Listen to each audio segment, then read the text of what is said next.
Today's podcast is brought to you by Auto Armour, Central Mississippi's premier automotive detail and ceramic coating shop, located at 4394 Mangum Drive in Flowood, Mississippi. You can check them out online at autoarmourms.com and on social media at autoarmourms. That's AUTOARMOURMS. Located right there in Flowood, Mississippi, behind Merit Health Hospital. See you soon at Auto Armour in Flowood. Good morning, Jackson, Mississippi, and all surrounding areas. Welcome to the Free Range Human Show of Choice. Your daily dose of reality radio starts right now on 103.9 WYAB. This is the Clay Edwards Show. I am Clay Edwards. I want to thank everybody for tuning in this morning. And real quick, man, before I get started, I just want to say what a great couple shows we've had this week. I love having guests in here. What Chip Matthews comes and brings to the table every Monday.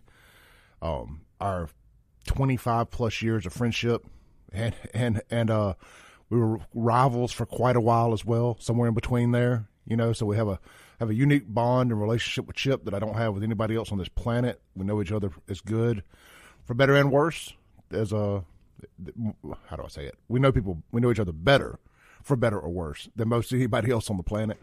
So we have great interactions there, and what Therese brings to the table from a journalistic standpoint, and she has a great personality as well. Always enjoy that. We had Buddy Brown in here yesterday. Country music sensation. I mean, you can't say it no other way. You got 70 million YouTube views and over 300 million total digital downloads, YouTube views, all that. You're a superstar. Just because you hadn't heard of them don't mean you ain't a superstar. That is phenomenal numbers. So I want to bring something to y'all's attention here. Our little old freedom, First Amendment outpost out here, freedom of speech out here in Florida, Mississippi at WYAB, the Clay Edwards Show, and everybody else on this station for that matter. Somehow or another, in our first year on the air here on my show, we've had a rapper from Mississippi with a #1 Billboard album. #1. Topher, conservative rapper from Mississippi. Black conservative rapper from Mississippi. #1 album. #1 rap album in the country. Now we've had a country singer from Mississippi, conservative. And these are folks that wear their conservatism on their shoulder. They don't make no qualms about it. They ain't trying to appease anybody. Now we had a country singer with the #1 album here in the studio. I think that's pretty dang cool if you think about it. I can't confirm or deny this, but I would say it's pretty safe bet that this show on this station is the only people in this state to have interviewed a rapper and a country star from this state with a #1 album. That's pretty dang cool. And none of that would be possible if it wasn't for you guys out there driving in your cars or listening on your radios or your phones or however you're consuming this product this morning.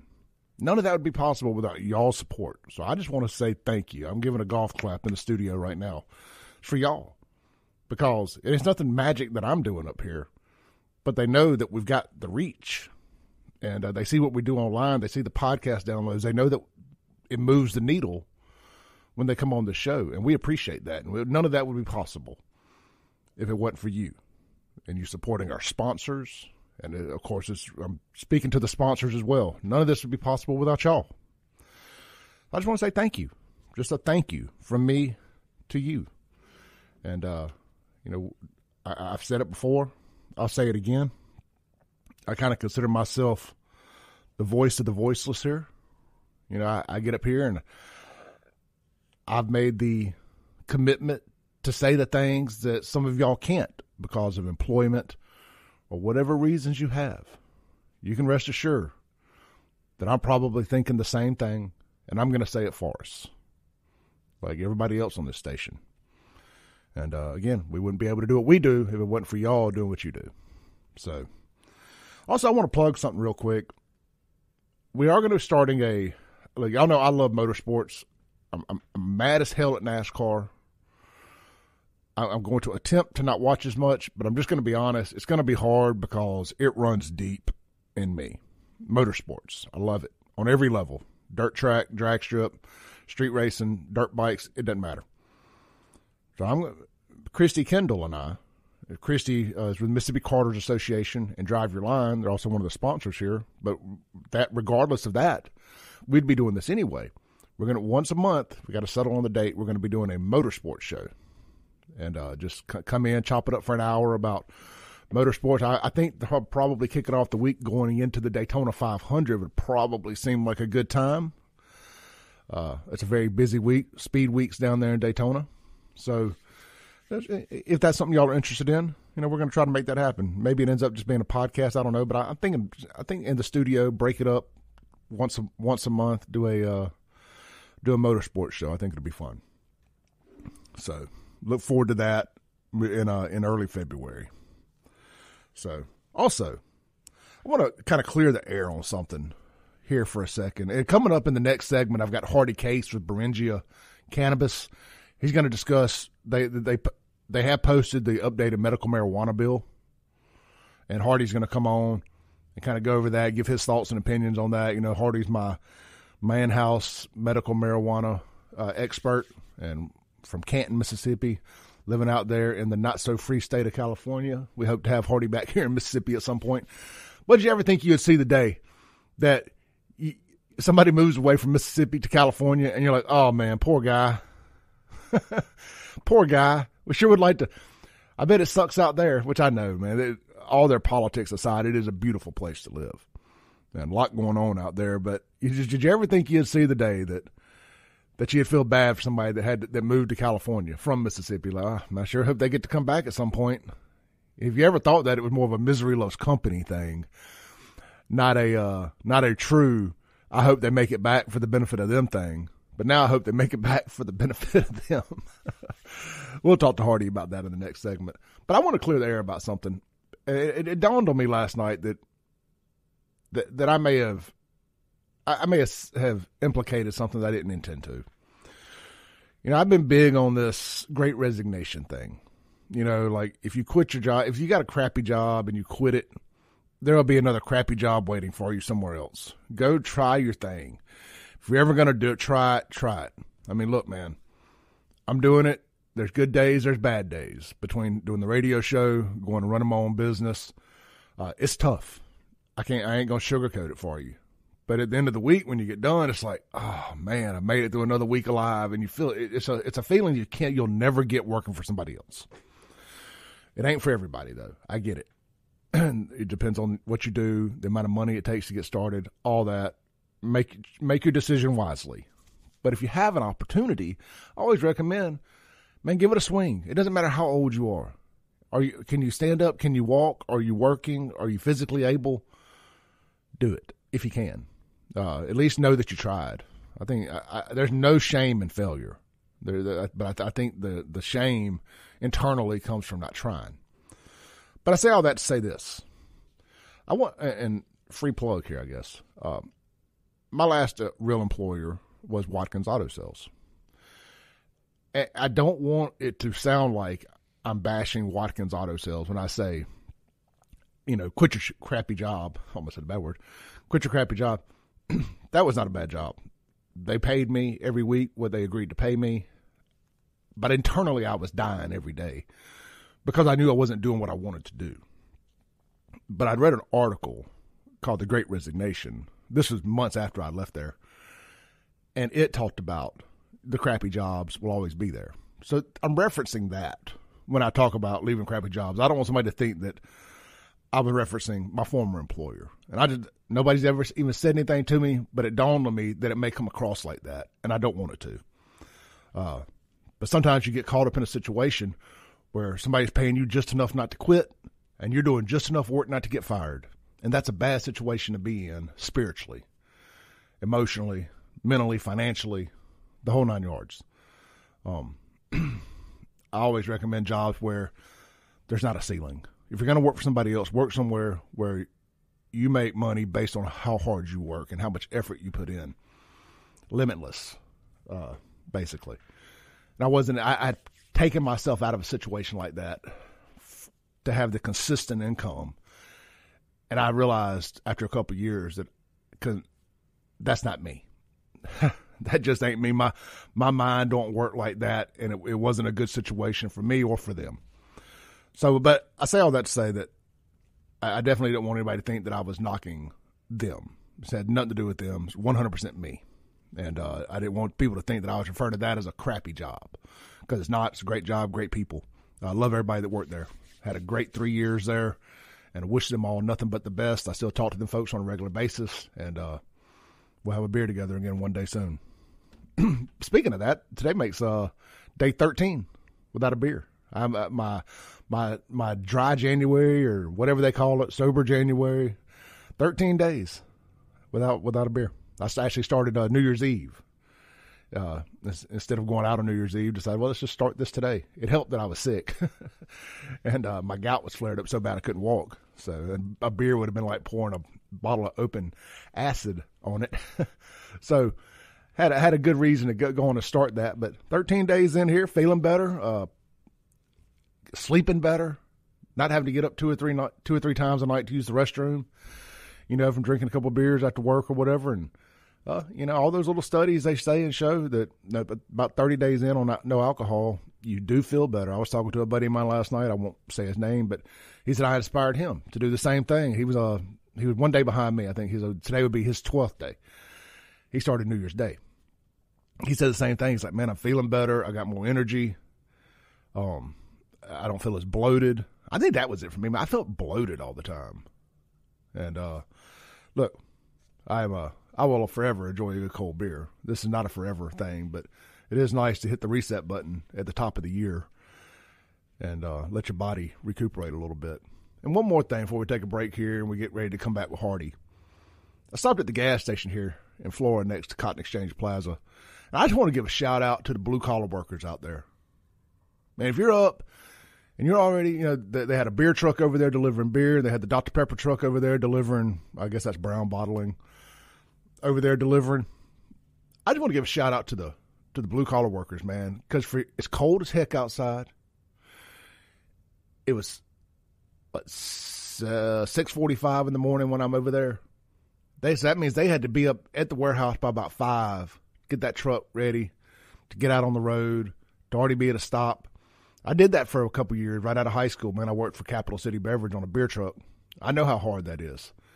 So I just want to give a shout out to our blue collar guys out there, man, out delivery drivers, all that stuff, man. Those guys, they got to wake up early. I complain about getting up at 5:30 to get over here. Now, those guys are having to get up at 4:30 in the morning. That puts you having to go to bed around 8 to get anything that resembles a decent amount of sleep. So shout out to you guys, man. You're the backbone of America. We couldn't do it without you. I mean, they were wearing their mask and stuff. I get it. But you know what? If you're going to get out there, that's a choice. I don't care if you're wearing your mask. Y'all are the backbone, truck drivers, all them folks. You know who you are. All right, look, we're going to take a break real quick. We're going to come back, kind of reset with some news. We got Hardy Case for Beringia Cannabis coming on, and you're listening to The Clay Edwards Show right here on 103.9 WYAB.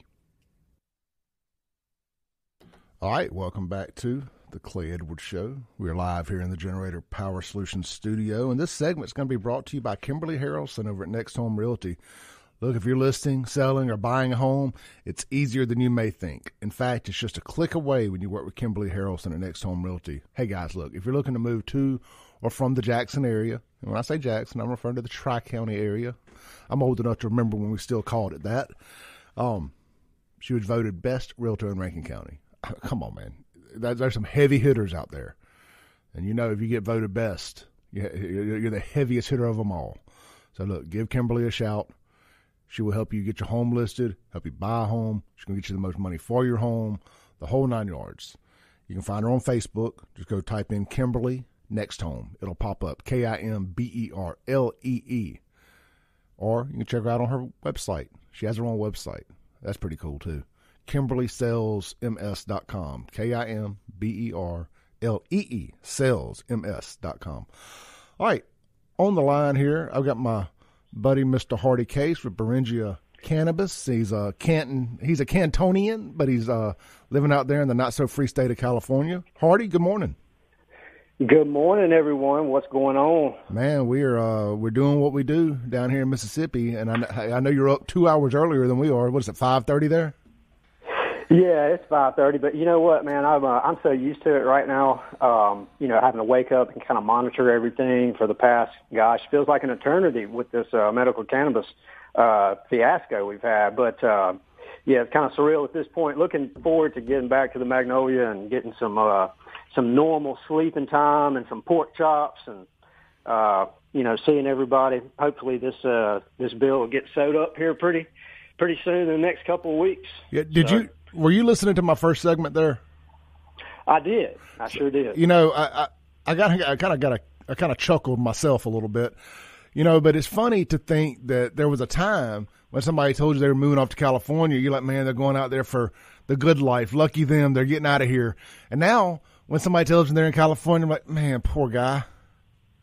Well, look, man, I can tell you really got to kind of, stay out here for a bit to kind of see what you miss, back home in the free world, so to speak.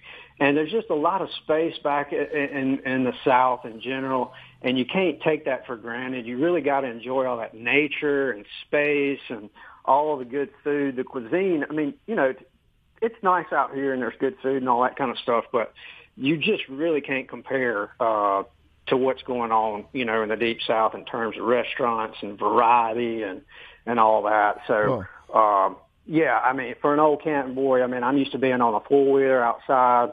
It's nice, it's beautiful and all that, but yeah, it's just different. But the cannabis industry, you can't beat it. There's so much knowledge out here. You just gain so many connections and you just get to learn a whole lot. It's really, that's why I kind of wanted to spend some time out here, is because you just get so much, information and experience. Oh, no doubt. The one thing out there, and we'll jump on this, but when you mentioned nature out there in California, so in Southern California, nature per se in wide open spaces is typically sand and desert, where here it's wood and greenery and grass and pastures and stuff of that nature.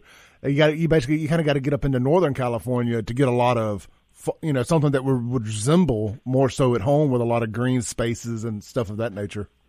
Oh, exactly. You nailed it. You either have sand or you have desert, and especially down here in deep southern Cal by Mexico, and so you really do definitely get to miss being out in the woods, and there's just so much activity in nature, and you do miss the seasons and that kind of stuff. But and I love the beach, but I hate the sand.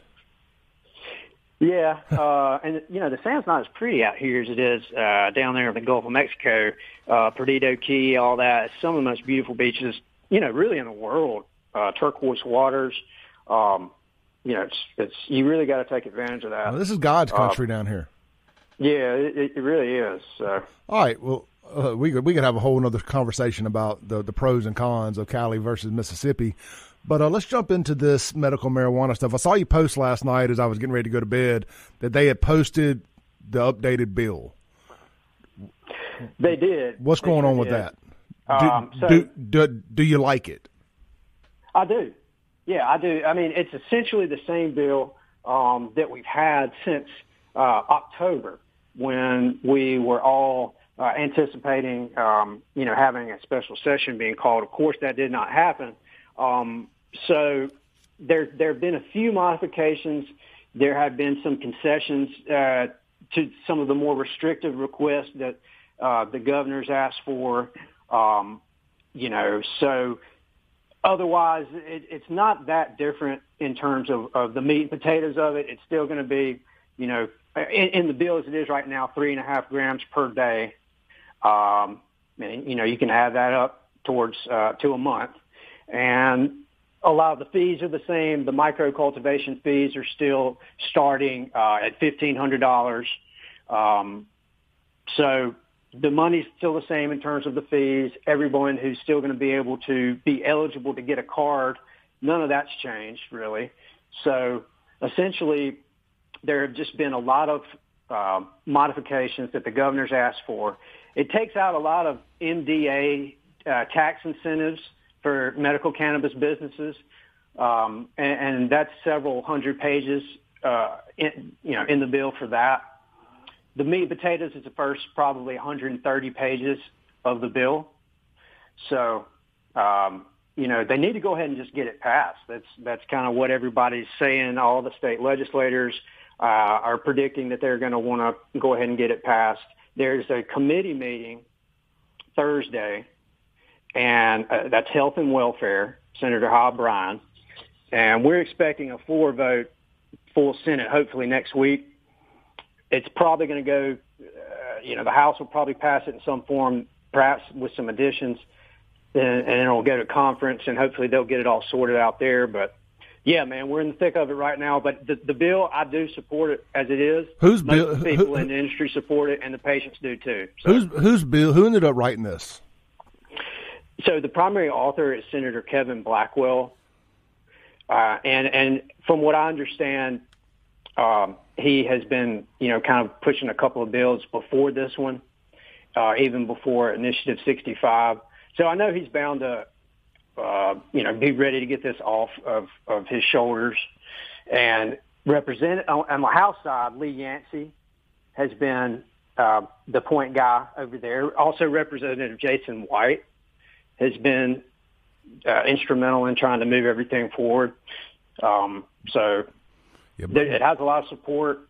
You can really go ask any legislator for the most part, and they're going to be in support of it. There are a couple out there that aren't, of course, but that's what they need to do. So, yeah, I was talking with Mike Madison had Dana Criswell and Steven Yastroska on his show yesterday, and I spoke to him in the hallway for a second. And he had another guy with one of the grow facilities that's building up there in Canton on, and just a great show yesterday on his half. And I told them the same thing. They were just kind of going back and forth, talking about all this stuff. And I said, man, I think that one of the biggest problem, with your traditional Southern Baptist type individuals on this marijuana stuff is it's got a image problem from a culture standpoint of what I'm going to point the finger here at hip hop and urban culture and the way it's flaunted and associated with that. And in my opinion, and this is a whole nother conversation, but it's fresh on my mind. In my opinion, they're two completely different type of drugs. I mean, I don't even really like calling them drugs, but you know what I'm saying. There's that, and then there's what this medical cannabis is, and they're not even the same thing. It's like I would say it's like the difference in a pain pill and doing opium. Doing heroin, but that ain't a whole lot different. But it's just I think there's an image problem here, and it's like when they're trying to pass liquor in Rankin County. I'm not so much against being conservative and weighing things out and trying to do it the best way, but we got to move forward. We got to get past that, and this is our opportunity to do so. Absolutely. And look, I want everybody to know I used to be on the other side of this whole deal. Just like you said, growing up, it's I don't necessarily blame anyone, but that's just kind of what we're used to. Literally, I used to be on the opposite end just because that's what I was told and taught, and I respected what I was told. And, I got older, Clay, and actually, personally, I tried it, and it actually helped me. I mean, it essentially kind of changed how I kind of operate. It was such a huge deal, for me personally. And so it kind of took me personally going through it and seeing the benefits of it. And you're right, the product that was going on back then is not the same as today. That there are doctors involved, lab testing involved. There's so many restrictions and there's so much knowledge. And look, 0 overdose deaths ever in the recorded history of the universe from cannabis. Okay, look, I think it's another thing too, and Steven Yastroska made this point yesterday. He said, I think one of the things is you have to sit there and say, I can support your rights to do whatever you want, but that doesn't mean that I can't sit here and still tell my child just because I support this bill and this medical marijuana that I think you should do it. You know what I mean? It's like right. That's the great part about America. Yeah. So I understand we've got a lot of people down there at the Capitol that are mine and your age. They've got kids. I've got a 19-year-old daughter, a 22-year-old daughter of somewhat, and then a 17-year-old daughter, a stepdaughter. So I understand. You don't want to come across as a parent like I'm super duper pro, marijuana, and then have to explain to your kids why you don't think they should do it, recreationally. But and that's a whole nother argument, how this is all getting interweaved together, from perception. So, but it is a tough. I'm trying to put myself in their shoes and say I understand that you don't want to give the implication that you're supporting drug use, but this is a medicine. This is a medical bill, not a recreational. Right. And so look, and here's a quick point. Whether someone is using it for adult use, aka recreational, look, you're going to get medicinal benefits from it regardless. So whether whether people want to get benefits from it or not, they are. Whether or not they just, it takes the edge off or just kind of helps them relax in a certain sense, kind of like, certain, herbs that people drink. People drink tea, people drink coffee. Caffeine definitely is a stimulant and a drug. So, but people have OD'd on caffeine before. Again, cannabis is so harmless according to all the studies, and you can check all the recent ones. Yeah.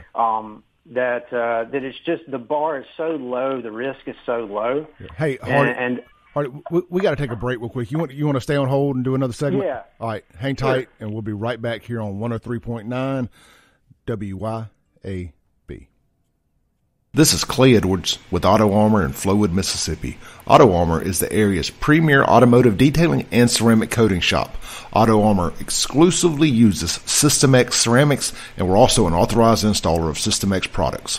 System X ceramics comes with a lifetime guarantee and goes onto your vehicle's Carfax report to potentially add increased resale value to your vehicle when you trade it in or sell it. Take advantage of our grand opening specials right now. We're offering System X ceramic coatings starting as low as $4.99 for cars and only $7.49 for trucks and large SUVs. We also offer headlight restoration, rim polishing, and paint correction. We're located right behind Merritt Health Hospital in Flowood at 4394 Mangum Drive. And of course, we're online at AutoArmourMS.com and on Facebook and Instagram at AutoArmourMS. That's AutoArmourMS. Enjoy the rest of this podcast, and we hope to see you soon at Auto Armour in Flowood.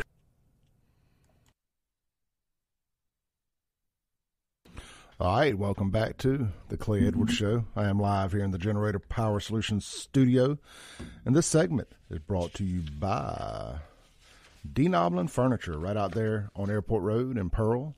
Red tags on every incredible piece of beautiful furniture at Denoblin's. Red tags save you $50 to $500 off their lowest sale price. That's amazing.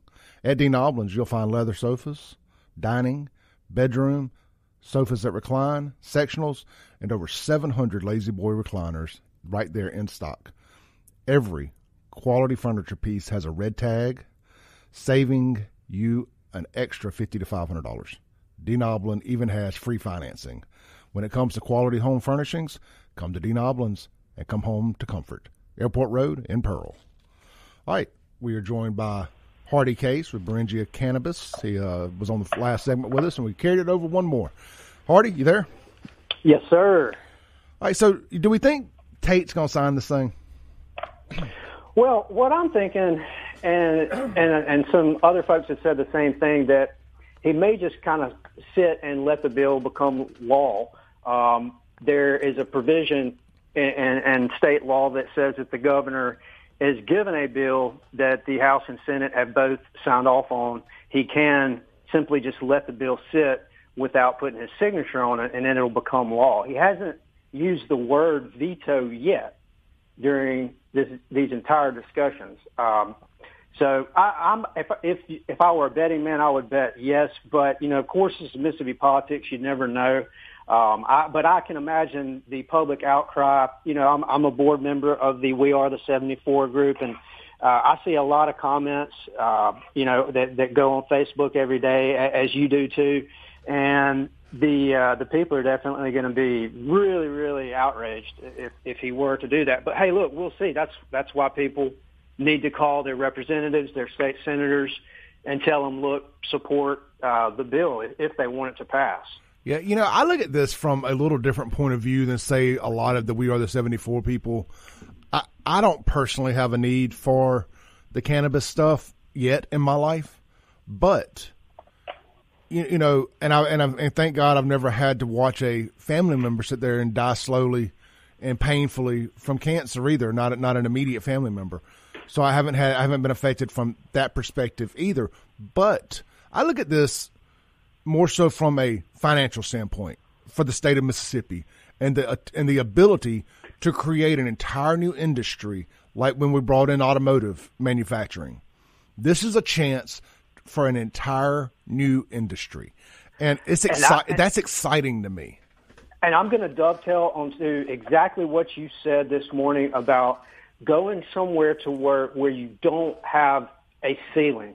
In the cannabis industry, you do not have a ceiling. I've seen countless people come in, start out either working at a dispensary, growing, or at a concentrate company, edible company, you name it, and then they end up creating their own product and flourish. And that happens in the cannabis industry. And I wanted to point that out because I'd heard you say that on the first segment.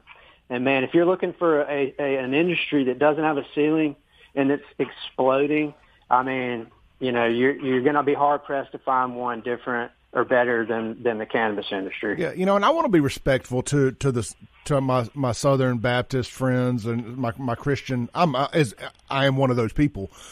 And I am too. And I want to say I understand your moral issues with this and the fact that God says it's wrong, or in your mind that because it's a law that has to be wrong. You know what I mean? It's like, so, but if it's no longer the law of the land, the law of the Bible and the law of the land are two different things, and so I want to be respectful and say that I understand that, but we got to get past it on this one. We really do. And look, with all due respect to Andy Gibson, I am a huge Andy Gibson supporter, but I don't agree with his take on this stuff. And some of his posts on social media and all that. And I think he's missing the mark, but I understand what he's doing. I get it. I just don't agree with him on this. And with that said, there's a lot of politicians I'm good friends with, and I don't agree on everything they do. Nobody's going to be me. You know what I mean? And going to want to do things exactly how Clay would do them. So you kind of have to take the good and the bad with these elected officials. You really do. There's nothing, you're not going to change anyone's mind. And again, like I said, this is America. Commissioner's got his right to say what he wants to say. I mean, it's a freedom of speech, for goodness sakes. And I love what he's doing at the fairgrounds and on a lot of other issues too. And I've said that publicly. But with the beef industry and all that. For sure, and absolutely, man, and I definitely think he's missing the mark on this. That's my opinion, and a lot of others on this issue. But hey, again, he's got the right to say what he wants to say, and that's fair. Fair play to him and everyone else. That's the beauty of our country. At least we don't live in North Korea, where we go to jail for saying something that somebody may disagree with. Well, if the Biden administration has any say so in it, we will. Yeah, I mean, I'm still living under old times, but yeah, I mean, who knows, man? Goodness, I haven't really, honestly, I've been dealing with this issue so much. It's I've just had tunnel vision, and it's like I haven't even kept up really with a whole lot that's been going on, other than seeing inflation just skyrocket, which you can see that every day. Man, I went in Office Depot yesterday out there in Pearl to get some little folders, little cheap little folders to put some sales packets together. I'm just talking about little paper folders with the inserts inside to put stuff in. Thinking I was going to get like 50 of them for $10 or something like that. Man, it was 10 of them for $16. 10 paper folders for $16. You know what? You should make a video and go do that and spend an hour or so just exposing rather the inflation that's going on. It's laughable. If you want to get a good laugh, just watch the prices of consumer goods. Yeah, I made the painful decision to stumble into Walmart right there next door after I left Office Depot, since I was in the parking lot, and just grabbed a few a few items. I'm just blown away. You know, like a pack of little begging strips for my dogs, the little bacon begging strip things, $13. You know, I don't know if that's a lot of money for begging strips, but it feels. I remember paying $10 a month or so ago. Yeah, and that even sounds a little bit on the higher end there. It feels on the higher end. I mean, I get it, but I mean, I'm not crying about $3. I'm not necessarily crying about $16 in the big picture. It's not a whole lot of money, but for what I'm doing with the purpose of them, it's a lot of money. You know what I mean? It's just it's relative. It is. I mean, I got copies made. You know, I got 20 copies made of just a black and white sheet of paper because it's cheaper to use theirs than replace my inkjets at my house. It was 25 copies. It was $4.50 to get 25 copies of black and white paper. I'm like, man. Hey, I'll tell you a bigger number too. Speaking of, and we'll tie it up all together with this. You were talking about the cannabis cultivation facility that's going up in Madison County, the Southern Sky brand. That's it, the Southern Sky, top of the line facility. Yeah, great folks, and we really appreciate them coming to Canton too. I just wanted to say that. But if we would have had a medical cannabis law a year ago, like we thought we would have, they would have incurred, $5 to $10 million and fewer build-out expenses than they're dealing with now. Oh, that's a phenomenal point there. That right. is, yeah. Right. And that's not private information. That's they've. I remember, that's in an article also for a while back. So I imagine the number's even gone up from then. It's just it's incredible. Yep. All right, Hardy. Look, man, we're bumping up against it here, brother. How can everybody find you? Man, you can go to BeringiaUSA.com, BeringiaUSA.com, or you can find me at HardyCase1 on Twitter or on any of your social media that you just posted. And Hardy's very active, and if you're emotionally attached to Tate Reeves, you might not want to give Hardy a follow. Yeah, definitely don't follow me or do rather. You'll get a kick either way. Yeah, I mean you're going to see the other side of the coin. Well, I can assure you that. Yeah, enjoy. Hardy, look, I'm sure we'll be talking again here multiple times over the next couple of weeks. This is it's showtime, baby. So look, absolutely, brother, we're ready. All right, brother, stay safe out there, and we'll talk to you soon. See you soon. All right, peace. All right, thank you, Hardy Case with Beringia Cannabis, for coming on the show this morning, spending a couple segments with us.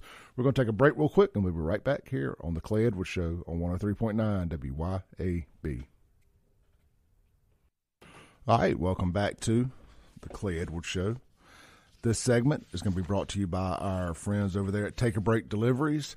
Take a Break Deliveries is a local and veteran-owned restaurant delivery business servicing customers at their door and on their schedule. Whether they deliver to your home or place of business, deliveries are designed to be affordable and on time. When you want to look forward to lunch at work or supper at home, just visit takeabreakdeliveries.com or open their app. Pick your favorite restaurant and order from the menu. In around 45 minutes, you'll be enjoying your freshly prepared, delicious meal. Also, if you use the discount code, or the promo code, CLAY601, capital C, CLAY601, you can get $4 off your delivery fee, which typically the average delivery fee is $3.99. So for the most part, you're going to end up with free delivery. I implore you to move that $4 over to the tip and help that driver out, but that's just me. But look, great people. They support local restaurants. If you don't see a restaurant on their site that you want, shoot them an email. They'll try their best to get them added. Keith and his team do great work. They're servicing Pearl, Flowood, Ridgeland, Madison, much of Brandon, and even parts of Jackson. Again, takeabreakdeliveries.com. All right, so look, I got about a minute left here. I want to close with this. Jackson, Mississippi is sitting with what am I trying to say? We're sitting with 10 homicides. 10 shootings, 5 homicides. We've had 2 women, 8 months pregnant, get killed in the last 30 days. I saw the mayor have a press conference, I think it was day before yesterday, and again pushes the fact that these are interpersonal relationships mostly Does it matter? Does it matter? You know, it ain't like they're being killed in the home. These two women have been killed at stoplights or in their cars, per se. It's deplorable, deplorable, deplorable. The city has no moral background, no moral backbone, should I say. It's just disgusting. We'll see what happens. Look, Jim Thorne is up next. I'll be back tomorrow. Check out ClayEdwardsShow.com for the podcast. Peace. Thanks for listening. Tune in tomorrow at 7 a.m. as the Clay Edwards Show discusses all that is going on in and around the city of Jackson. This concludes our broadcast day. Right here on 103.9 WYAB.